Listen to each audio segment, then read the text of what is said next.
고린도전서 15장 35절에서 44절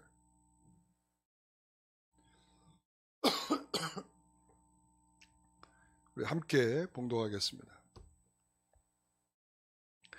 누가 묻기를 죽은 자들이 어떻게 다시 살아나며 어떠한 몸으로 오느냐 하리니 어리석은 자여 내가 뿌리는 씨가 죽지 않으면 살아나지 못하겠고 또 내가 뿌리는 것은 장래의 형체를 뿌리는 것이 아니요 다만 밀이나 다른 것의 알맹이 뿐이로되 하나님이 그 뜻대로 그에게 형체를 주시되 각 종자에게 그 형체를 주시느니라. 육체는 다 같은 육체가 아니니 하나는 사람의 육체요 하나는 짐승의 육체요 하나는 새의 육체요 하나는 물고기의 육체라. 하늘에 속한 형체도 있고 땅에 속한 형체도 있으나 하늘에 속한 것의 영광이 따로 있고 땅에 속한 것의 영광이 따로 있으니 해의 영광이 다르고 달의 영광이 다르며 별의 영광도 다른데 별과 별의 영광이 다르도다. 죽은 자의 부활도 그와 같으니 썩을 것으로 심고 썩지 아니할 것으로 다시 살아나며 욕된 것으로 심고 영광스러운 것으로 다시 살아나며 약한 것으로 심고 강한 것으로 다시 살아나며 육의 몸으로 심고 신령한 몸으로 다시 살아나나니 육의 몸이 있은즉 아멘. 오늘 말씀의 제목은 부활에 대한 두 가지 질문입니다. 지난주 말씀을 잠깐 다시 생각해 보면 언제나 위험을 무릅쓰고 나는 날마다 죽노라. 다른 건 기억 안 해도 요거는 기억나시죠? 네. 어떻게 이렇게까지 할 수 있는가? 언제나 위험을 무릅쓰고 나는 날마다 죽는가? 어떻게 되었길래 이런 신앙으로 살아가는가? 그것은 부활신앙 때문에 그렇죠. 내세신앙을 가지고 있기 때문에 우리가 지금을 산다는 것이 얼마나 어렵고 힘들어도 우리가 세상의 기본적인 그런 어떤 그 종교적인 신념을 가지고 우리가 교회에 온 것이 아니라 우리는 하나님을 믿기 때문에 지금의 고난이 장차올 영광에 비교할 수 없다라는 생각을 가지고 지금을 견뎌내려는 마음을 갖게 되는 거죠. 그렇기 때문에 부활신앙이 있느냐 없느냐는 우리가 지금 살고 있는 우리들의 삶의 형태를 들여다봤을 때 어디에 급급한가, 어디에 목을 메고 있는가, 어디에 올인하고 있는가, 여기에서 우리의 신앙의 형태가 드러난다. 이렇게 말할 수가 있습니다. 사도 바울이 이렇게 부활에 대한 이야기들을 계속, 내세신앙에 대한 이야기를 계속하면서 그 가운데에서 이제 그런 가운데서도 이런 가정을 하면서 이런 질문을 던지게 됩니다. 그럼에도 불구하고 누군가는 이런 질문을 합니다. 여기에 이런 접속사가 들어가 있어요. 그럼에도 불구하고 내가 이렇게 내세신앙이 중요하다라고 얘기했음에도 불구하고 누군가는 이런 질문을 하는 사람들이 있더라. 이런 거죠. 자, 그 두 가지 질문이 있습니다. 그 두 가지 질문은 35절 같이 읽어보겠습니다. 누가 묻기를 어떠한 몸으로 오느냐 하리니 이 두 가지 질문은 여기에 다 속했습니다. 어떻게 다시 살아나며 그리고 어떠한 몸으로 오느냐 이거예요. 부활이 있다고 하자. 부활이 있다고 하자. 그래 나는 부활을 내가 믿지는 못하지만 부활이 있다고 하자. 그렇다면 어떻게 다시 살아나냐? 어떠한 몸으로 오느냐? 여기에 대해서 이제 질문을 던지는 거예요. 그런데 사실 바울이 이것이 가정에서 하는 질문이라고 하기보다는 실질적으로 고린도 교회 성도들 안에 이러한 신앙을 가지고 있는 사람들이 있었다는 것을 암시해 주고 있는 거예요. 그러니까 당신은 이 그리스 철학이 제가 몇 번을 말씀드렸어요. 우리 고린도전서를 하면서 그들이 가지고 있는 신앙의 양태 중에 하나가 뭐냐면 그리스 철학이다. 이 그리스 철학은 이원론적인 생각을 갖고 있다. 이원론적. 그래서 육과 정신, 육과 영혼을 분리해서 생각을 하는데 그래서 우리의 육이라고 하는 것은 얼마든지 우리가 악한 것이므로 얼마든지 죄를 지어도 되고 이 죄를 진 것과 이제 이별하게 되면 영혼은 천국에 가게 될 것이기 때문에 육은 아무렇게나 살아도 된다. 이런 생각을 하고 있었어요.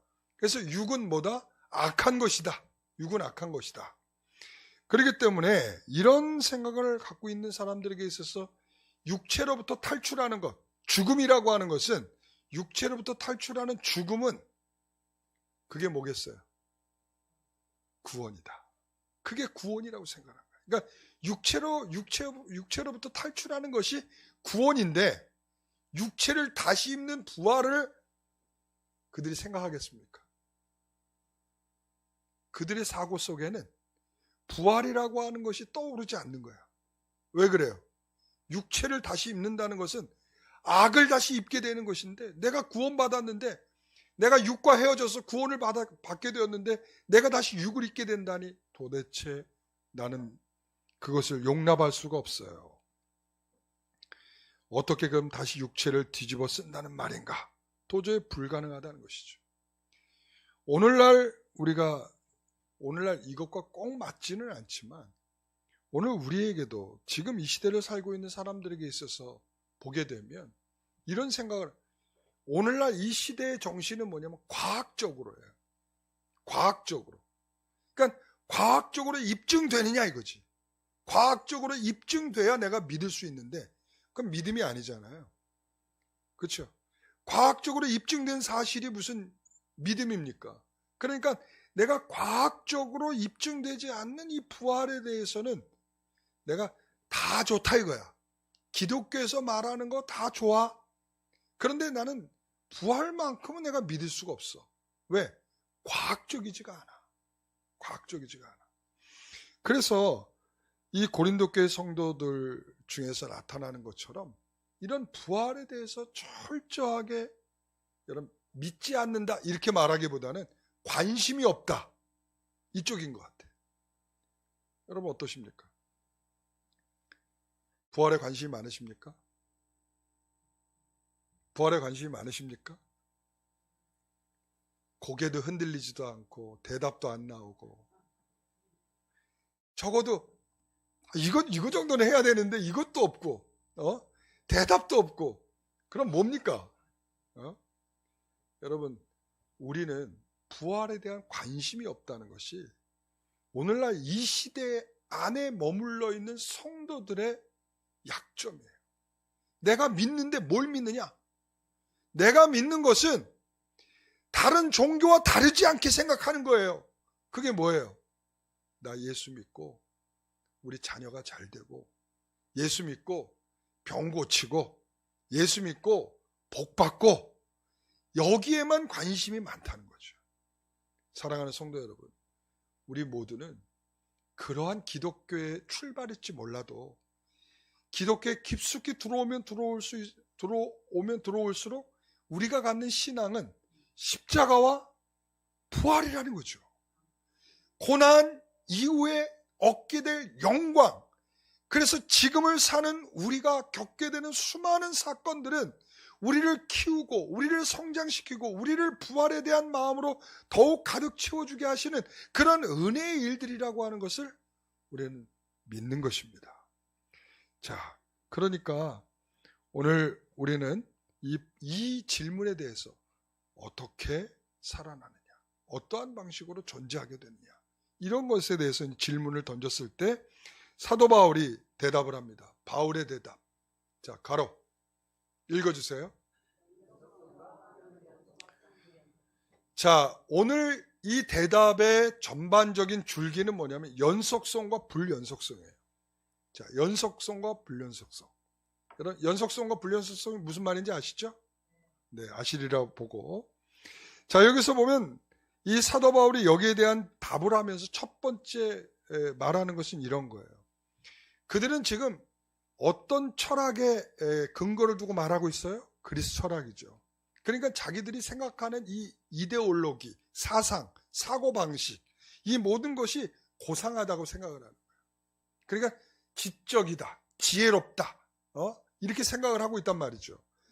그런데 사도 바울이 그들이 그러한 이야기에 대하여 뭐라고 답을 합니까? 어리석다, 어리석은 자요, 이렇게 말한다. 원어에는 이렇게 됐어요. 너 어리석은 자요, 이렇게 더 강조가 돼 있어. 콕 집어서 너 어리석은 자요, 이렇게 이야기를 하고 있단 말이죠. 이것은 너희가 가지고 있는 그 지식과 그 고상함, 철학으로는 하나님을 깨달을 수가 없다는데 어리석다는 말이고, 두 번째 어리석음은 뭔가 하면 지금 하나님께서 너희들에게 베풀어 주신 그런 일반 은총, 다시 말하면 자연 법칙 속에서 발견할 수 있는 그런 일들 속에서도 그것을 통하여 부활에 대한 이해를 못하고 있으니까 어리석다, 이렇게 말하는 거예요. 자, 그래서 그 일반 은총과 같은 자연의 법칙 속에서 나타나는 부활의 이치를 사도 바울이 설명을 합니다. 첫 번째, 뭐라고요? 씨 뿌리는 비유예요. 마태복음 4장에 있는 13장에 있는 씨 뿌리는 비유 아닙니다. 이거는 다른 비유예요. 자, 36절에 38절까지 말씀 같이 읽어봅니다. 살아나지 못하겠고 또 내가 뿌리는 것은 장래의 형체를 뿌리는 것이 아니요 다만 밀이나 다른 것의 알맹이 뿐이로되 하나님이 그 뜻대로 그에게 형체를 주시되 각 종자에게 그 형체를 주시느니라. 자, 내가 뿌린 씨가 죽어서 썩어야만 새로운 싹을 내고 열매를 맺게 된다, 이거예요. 다시 말하면 내가 죽어야 새로운 존재로 부활하게 된다라는 거예요. 여기에는 연속성도 있고 불연속성도 있는 거예요. 연속성은 뭐예요? 그 씨를 심었을 때 그 씨에서 모양은 다르지만 다른 모양의 열매를 맺는 거죠. 그렇기 때문에 심었을 때 나타나는 일이다 라는 연속성이 있는 거고요. 불연속성은 뭐예요? 씨와 열매가 다르다라는 점에 불연속성이 있는 거예요. 자, 그런데 씨를 뿌리는 일을 하는 내가 그것도 모르냐? 너희 씨 뿌리잖아. 여러분, 오늘 우리가 점심 때 뭐 먹는지 아세요? 예? 상추쌈을 먹습니다. 예? 고기를 싸서 맛있게 드세요. 자, 그래서 이제 상추가 예로 이제 나옵니다. 상추가. 여러분, 상추를 뭘로 심어요? 상추 씨로 심어요. 상추를 심는 법은 없습니다. 상추를 심지 않습니다. 상추 씨를 심습니다. 그러니까 상추 이파리를 심어가지고 상추를 내겠다는 사람들은 없어요. 상추 씨앗을 심는 거죠. 그렇죠? 그러니까 이 모든 씨앗은 그 열매를 상상할 수가 없어요. 씨앗을 보면 상추 이파리가 그렇게 자랄 것이 상상이 됩니까? 안 되죠. 바로 거기에 있어요. 씨와 열매가 다르다는 거예요. 씨앗과 새로 살아난 식물은 서로 연속성이 있지만 그 가운데 담겨 있다, 심었을 때 나온다라고 하는 연속성이 있지만 새로 살아난 식물은 씨앗의 형태보다 더욱 풍성하다는 거예요.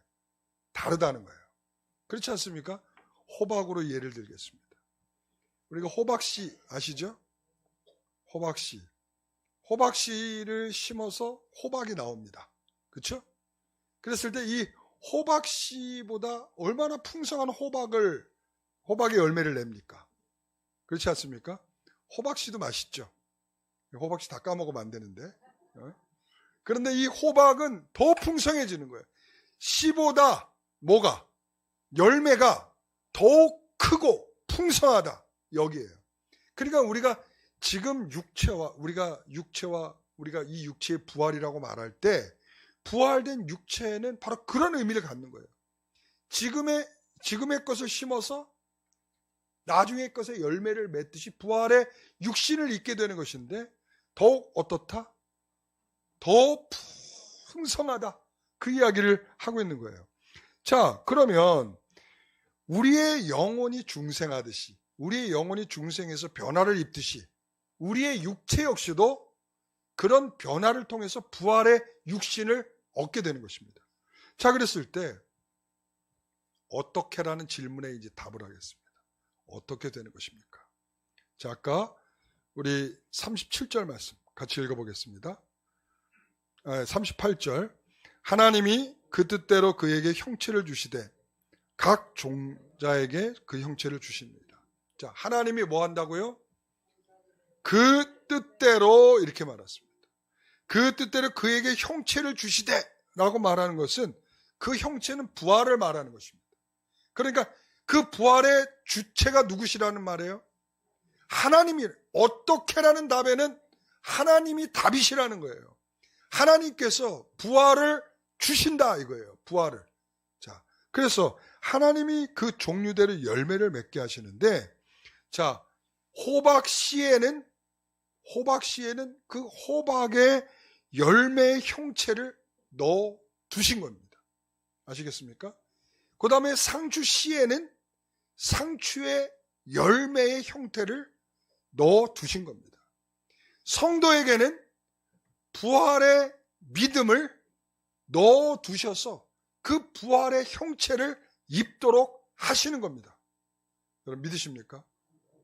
하나님이 하신다는 거예요.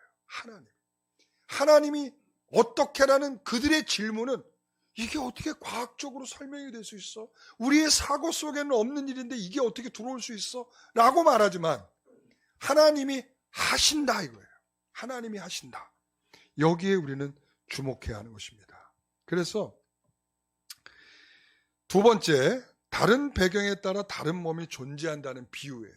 그러니까 다른 배경 속에 따라. 이게 무슨 말인가 하면 39절에서 41절 같이 읽어보겠습니다. 육체는 다 같은 육체가 아니니 하나는 사람의 육체요, 하나는 짐승의 육체요, 하나는 새의 육체요, 하나는 물고기의 육체라.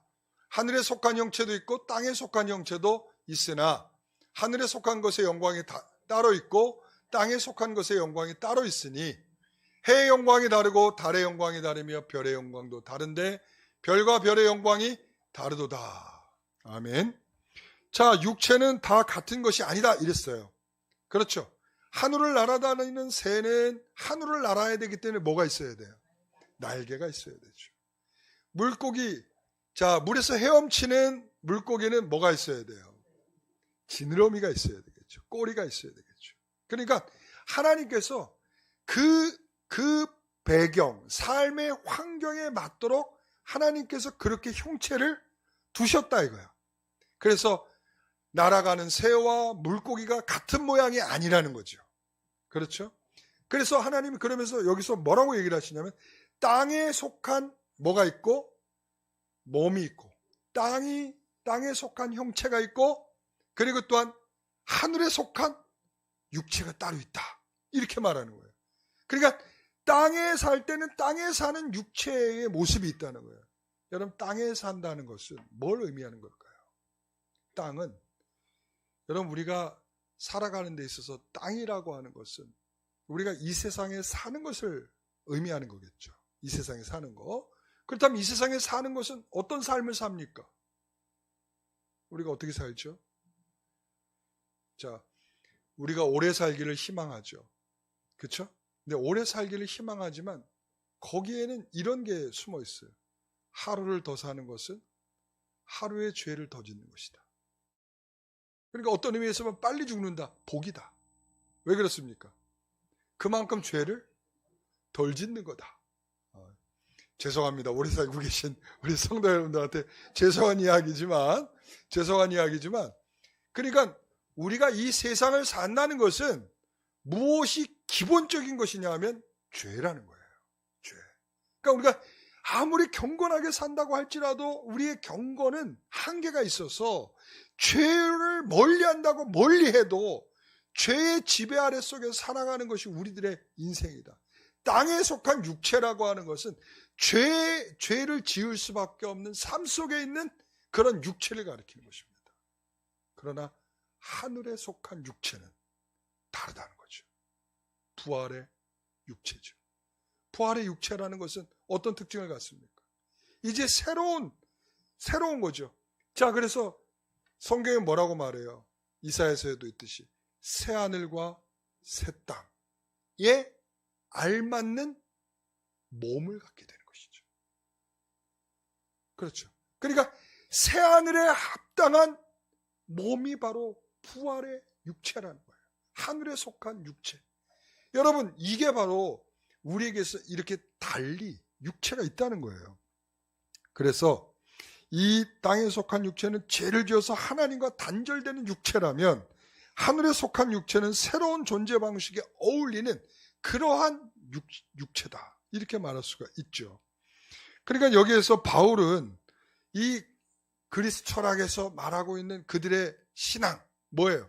육체는 모두 다 악하다. 그리스 철학의 특징이 이원론적이라고 말했잖아요. 정신은 선하다, 육체는 악하다. 그러니까 부활의 육체도 뭐 할 것이다? 악하다. 그게 있는지 없는지 잘 모르겠지만 있다고 치자. 그러면 그 부활의 육체가 선하냐 악하냐? 악하다. 입을 필요 없는 거다, 이렇게 생각을 하는 거죠. 그러니까 사도 바울이 거기에 대해서 말하는 거예요. 우리는 하나님께서 우리가 살아가는 환경에 맞도록 하나님께서 우리에게 육체를 주셨다. 그래서 하늘에 속한 육체와 땅에 속한 육체가 다른 것이고, 하늘을 날아다니는 새와 그리고 땅에 있는 사람과 그리고 또한 바다의 물고기가 다르다. 형태가 다르다. 거기에 이렇게 비유적으로 말하고 있는 것입니다. 여러분, 우리는 빌립보서 3장 20절, 21절 같이 읽어봅니다. 그러나 우리의 시민권은 하늘에 있는지라 거기로부터 구원하는 자 곧 주 예수 그리스도를 기다리노니 그는 만물을 자기에게 복종하게 하실 수 있는 자의 역사로 우리의 낮은 몸을 자기 영광의 몸의 형체와 같이 변하게 하시리라. 아멘. 예수 그리스도는 우리를 변화시켜서 들어가게 할 것을 말씀하고 있어요.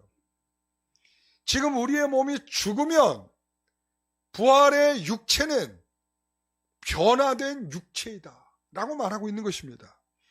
우리의 몸은 천국에 들어갈 때 영화로운 몸으로 가장 적합하게 바뀌게 된다라는 거예요. 모르겠습니다. 그 몸이 어떤 것이냐. 그 몸이 어떤 것이냐 물으면 몰라요. 뭐 예수님께서 약간 힌트를 줬듯이 그 변화산에서 이게 광채가 나는 변화, 뭐 이런 것일까? 뭐 그러실 수도 있겠죠. 우리가 다 이렇게 나이가 먹으면 주름이 지고, 그렇죠?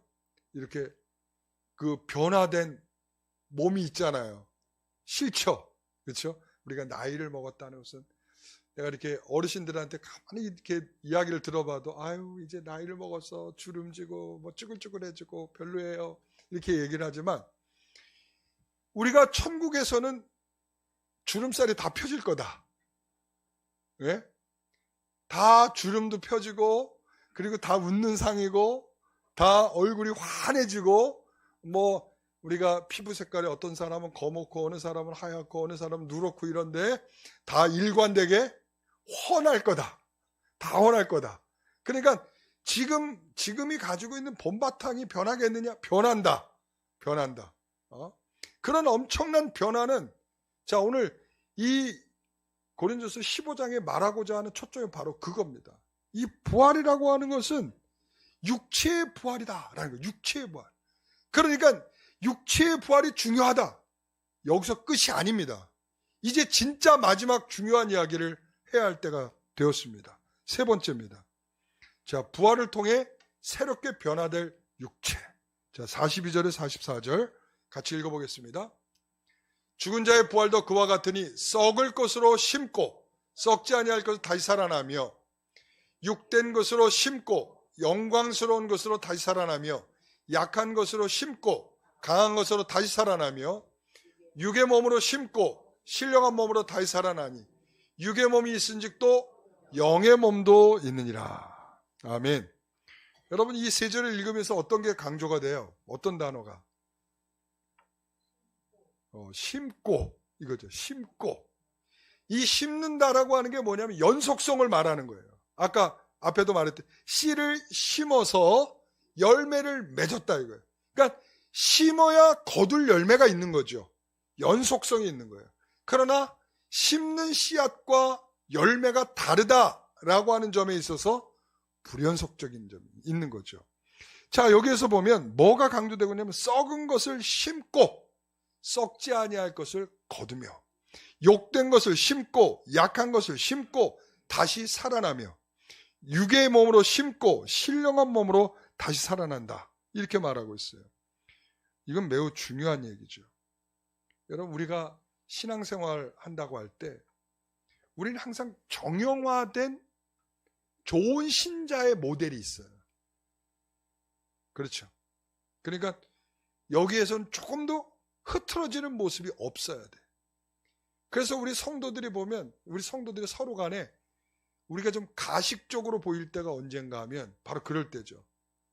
나는 좋은 신앙인으로서, 나는 목사니까, 나는 장로니까, 나는 권사니까, 나는 좋은 신앙인으로서의 모습을 항상 보여줘야 돼 라는 굉장히 강박관념이 있어요. 그게 아주 정형화돼 있죠.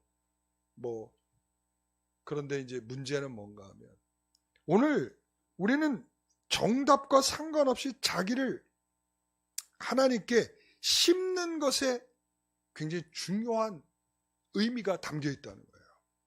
여기서 뭐냐면, 우리가 상추 씨앗을 심는 데서 상추가 나는 연속성이 있듯이 분명한 것은 우리가 뭔가를 심어야 한다는 거예요. 근데 그 심는 것이 오늘 본문에서 보듯이 이런 거죠. 썩은 것을 심는다는 거예요.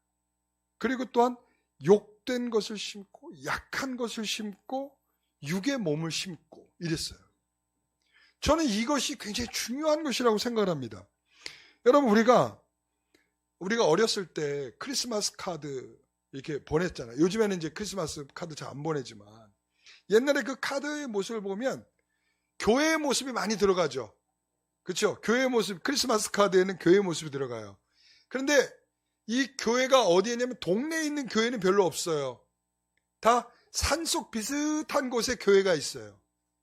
그리고 겨울이니까 뭐가 내려요?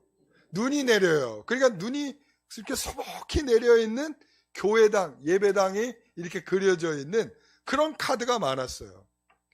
이게 교회의 모습이냐? 이게 교회의 모습이냐? 전 틀렸다고 봐요. 이상적인 교회일 수 있어요. 저렇게 아름다운 이런 환경이 있고, 그리고 거기에 이렇게 이쁘게 지어진 교회. 굉장히 이상적일 수 있어요. 그러나 교회는 어떤 곳에 있어야 되죠? 그렇죠. 사람 가까이 있는 곳에 교회가 있어야 돼요. 시끌벅적하고 먼지나고 사람들이 많이 모여 살아가지고 지저분한 이런 골목길에 뭐가 있어요? 교회가 있어야 되는 거예요. 그러니까 우리가 생각하는 이상과 실제는 다르다라는 점이죠. 그러니까 우리가 어떻게 심어야 되느냐라고 말할 때 그 심는 것은 항상 이상적인 것을 심는다고 생각을 해요. 내 진실한 것을 심지 않고, 내 사실을 심지 않고, 내 진정한 마음을 심으려고 하지 않고 자꾸 포장되어 있는 뭔가를 심어야 된다고 생각을 한단 말이죠. 여러분, 그거 아니라는 거예요. 여러분, 우리가 약하면 약한 것을 심으세요. 우리가 모자라면 모자란 걸 심으세요. 우리가 고통받고 있는 인생이면 그 고통받는 인생을 심으세요. 내가 아프면 아픈 거를 심으세요. 힘들고 지쳐 있으면 힘들고 지쳐 있는 걸 심으세요.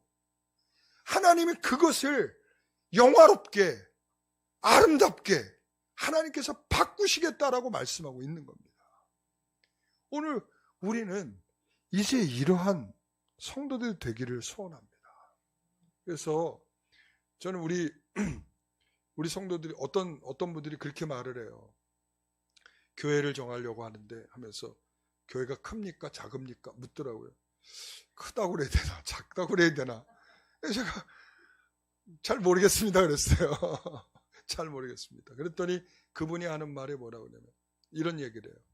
교회가 그래도 좀 규모가 있어야, 젊은 사람들이 있어야, 이렇게 가서 그 사람들한테 어울려서 그분들과 함께 신앙생활을 하면서 내가 좀 좋아지지 않겠는가라는 이야기를 하는 거예요. 그래서 이게 어느 부분은 맞지만 어느 부분은 좀 틀린 게 있어요. 우리가 이야기를 하잖아요. 말해서 아까 말했듯이 크리스마스 카드에 나올 만한 그런 교회에 우리가 이상적이라고 생각을 했잖아요. 그죠? 그러니까 그런 카드의 모양이 있단 말이에요. 근데 실질적으로 우리가 교회를 그런 교회에 가서 등록을 해라 그러면 자, 산골로 올라가야 돼. 산골로 올라가야 돼. 올라갔어. 올라갔는데 사람이 별로 없어. 한 2-3명 앉아가지고 예배드려. 여러분 어떻습니까? 당장 문 닫고 나오겠죠. 그리고 이제 여기는 힘들어가지고 내일부터는 다음 주부터는 못 가겠다. 이렇게 되는 거죠. 그러니까 우리가 이상적인 교회는 이런 거예요. 그러나 우리가 실질적으로 교회라고 하는 곳에서는 사실 어떻습니까? 우리가 그런 모습이 없죠. 우리가 예를 들어서 교회 성도들이 많아요. 그래서 내가 여기에 그래서 이 성도들과 어울리면서 내가 좀 친분을 하면서 동지애를 가지고 내가 교회에서 내가 신앙적으로 좋아지면 좋겠다고 생각하면서 신앙생활을 하겠죠. 그러나 동지가 내 신앙을 망칠 수도 있어요. 우리는 그 가운데 어울리면 다 신앙이 좋아질 거라고 생각하지만 실제적으로 동지가 내 신앙을 다 망칠 수가 있어. 실제로 교회라고 하는 것은 하나님께서 이런 의미로 만드신 거예요. 좋은 신자가 연약한 신자를 돌보라는 의미에서 교회를 세웠어요. 그런데 사람들이 그렇지 않아요. 그렇지가 않다고요. 그러므로 오히려 있죠. 우리가 동지가 우리의 신앙을 망칠 수 있다 생각하면 어느 때는 산속에 있는 정말 나 혼자서 신앙생활 할 수 있는 것이 더 신앙이 더 좋을 수도 있단 말이죠. 여러분 그래서 오늘 우리가 생각을 하는 거예요. 교회 크기가 얼마나 돼야 되느냐라고 물어보면 여러분 얼마나 돼야 되는지 생각하세요?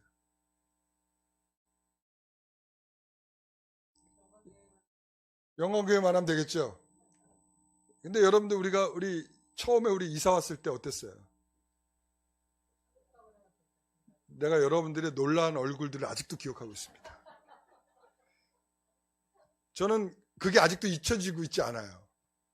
왜냐면 뭐지? 그 눈빛 과연 이건 뭐냐는 거지. 그런데 저는 우리 교회 성도들이 충분히 들어올 수 있다라는 생각을 했어요. 충분히 들어올 수 있다. 그래서 모자라면 1층으로 내려가면 되고 이런 생각을 했던 거죠. 근데 우리는 만약에 여러분 생각해 보세요. 제가 욕심이 많아가지고 더 큰 교회를 계약을 했다고 생각해 보세요. 여러분 어떻게 됐을까요? 지금 우리는 어떤 모습일까요? 저는 이런 생각이 들어요. 우리 성도들이 함께 예배 드릴 수 있는 충분한 공간이면 된다. 그게 딱 맞는 공간이고 딱 맞는 사이즈다. 그래요. 우리끼리 하는 얘기를 그래요. 새로운 성도들이 딱 문 열고 들어오면 깜짝 놀라겠다. 밖에서 볼 때는 이렇게 작은 줄 몰랐는데 들어와 보니까 작더라. 이런 생각을 할 거라고 생각을 해요. 그러나 저는 그런 게 문제가 되지 않는다고 생각을 해요. 여러분, 우리가 참으로 하나님께서 우리를 만드시고 이 자리에 두게 하시고 그리고 하나님께서 이 자리에서 우리를 계속 심어가는 성도로서 우리를 가꾸시고 계시다는 생각이에요. 여러분의 모습으로 하나님께 심는 겁니다. 여러분들이 가지고 있는 삶으로 하나님께 심는 겁니다. 여러분들이 그런 것을 먼저 중심에 두지 않고 하나님 우리를 창조하셨을 때 우리에게 생육하고 번성하라 다스리라 그러면서 우리에게 주신 거예요. 그러면서 하나님의 형상을 닮은 자로서 살아가기를 희망하는 마음으로 우리를 만드셨단 말이죠. 그 만드심 속에는 우리가 무엇을 선하게 여기고 무엇을 의로 여기고 무엇을 거룩하게 여기는가를 우리에게 안목을 주셔서 그것을 바라볼 수 있는 영적인 시각을 주셨단 말이죠.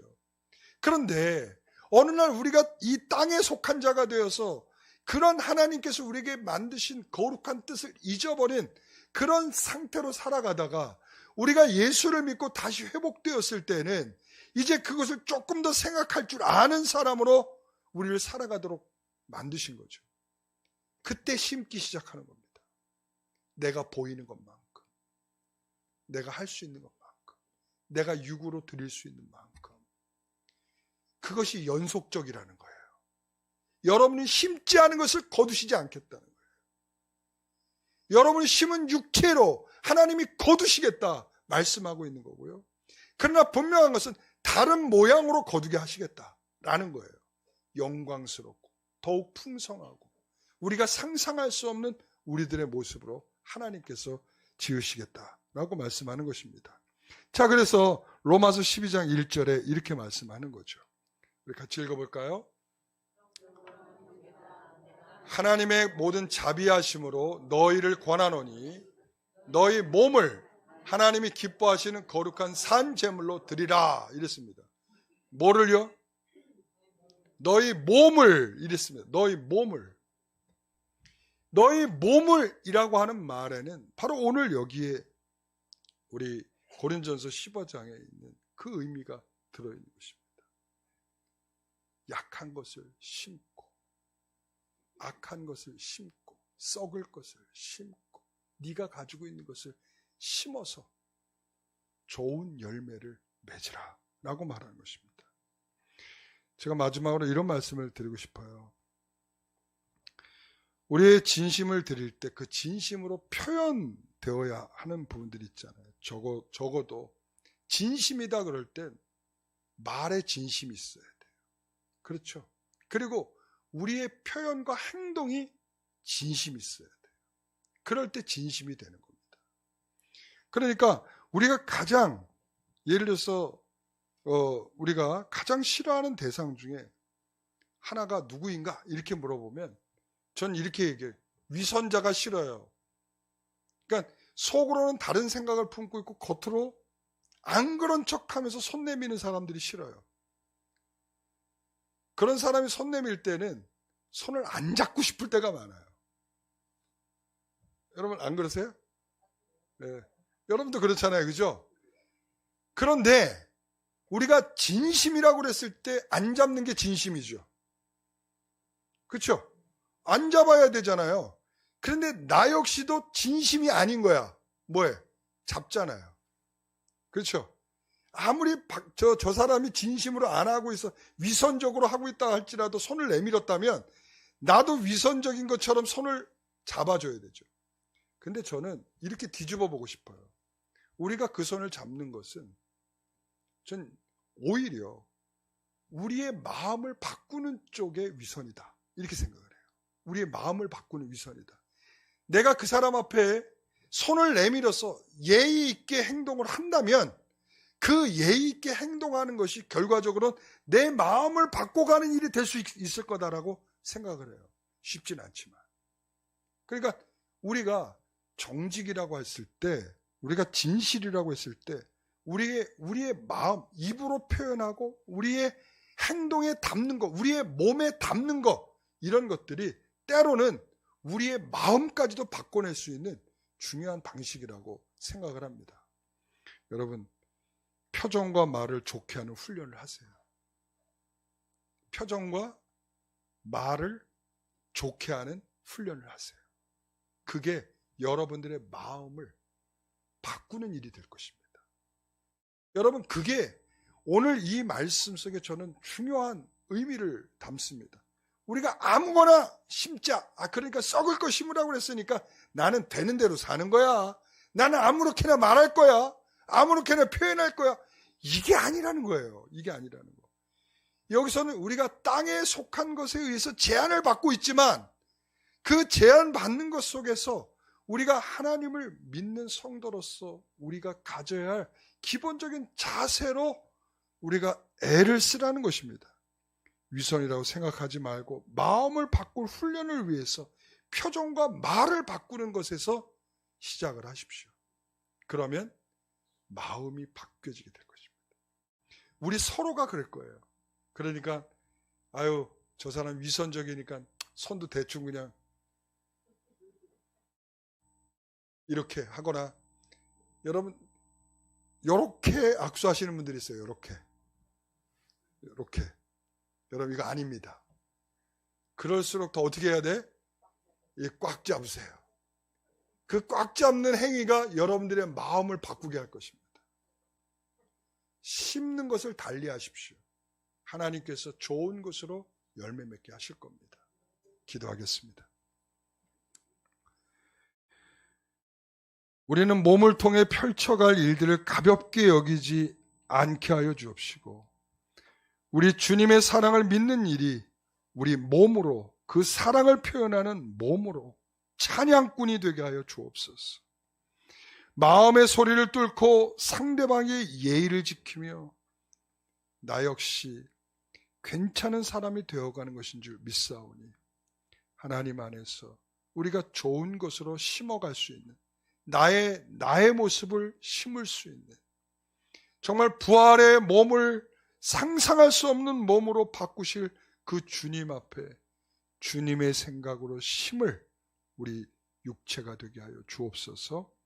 모든 것 주님 앞에 감사하며 예수님의 이름으로 기도하옵나이다. 아멘.